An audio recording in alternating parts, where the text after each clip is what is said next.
Bonjour à toutes et à tous. Et s'il ne restait que l'or pour investir dans un avenir proche? C'est la question que l'on va se poser aujourd'hui. En effet, après une bonne année 2022, l'or pourrait potentiellement signer un beau parcours en 2023. Inflation, géopolitique, banque centrale, examinons ces trois catalyseurs à surveiller pour le métal jaune. En effet, l'or n'a pas démérité en 2022. Le métal précieux a gagné 6% l'an dernier et il gagne encore près de 3% depuis 2023. Ces derniers mois, le cours de l'once d'or a profité du reflux sensible du dollar. L'or étant libellé en dollars, son cours est lié à la valeur du dollar américain. Par conséquent, lorsque le dollar s'apprécie, le cours de l'or était généralement plutôt bas.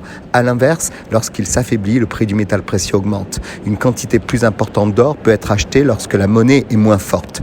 L'or a aussi préféré de la nette baisse des taux à long terme aux États-Unis. Il faut dire que l'or ne génère pas de revenus et il bénéficie ainsi mécaniquement d'arbitrage favorable quand les taux réels baissent.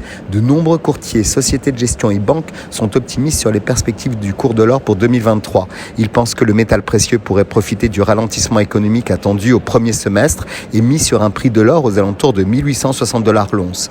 Bien qu'en Europe, les derniers chiffres de l'inflation ont été un petit peu moins mauvais que prévu grâce ou à cause du coût plus modéré de l'énergie, il y a un risque élevé que l'inflation augmente au printemps et cet été, et l'or va donc reprendre des couleurs. L'or est aussi vu comme une couverture contre les risques géopolitiques qui devraient persister cette année.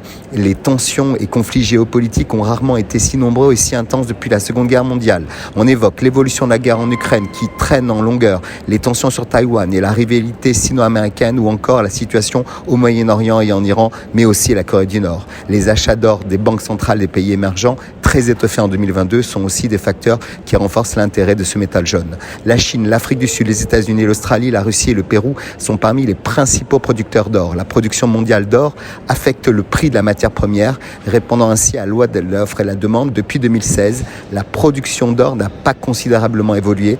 Et donc, cela signifie que les mineurs doivent désormais creuser beaucoup plus en profondeur pour accéder à un prix d'or de bonne qualité. Cela renforce l'évolution positive du prix de ce métal à terme. On aura une résistance aux alentours de 1900 $ l'once.